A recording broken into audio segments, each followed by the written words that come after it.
Really, I'm actually feeling pretty good. Surgery went thankfully incident-free, despite the fact that the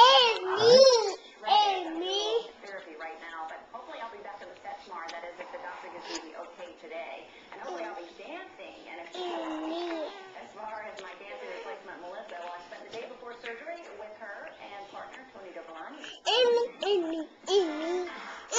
Who's this? Who is this?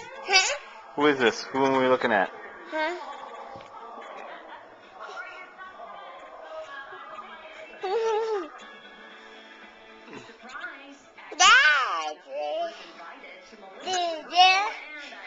Is this your baby brother?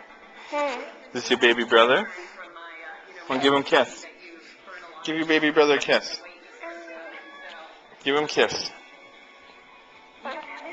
Are you kissing him? No. Why not? Give him a kiss. No. Yeah, kiss him.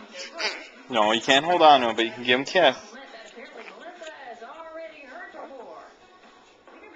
Oh, that was so nice.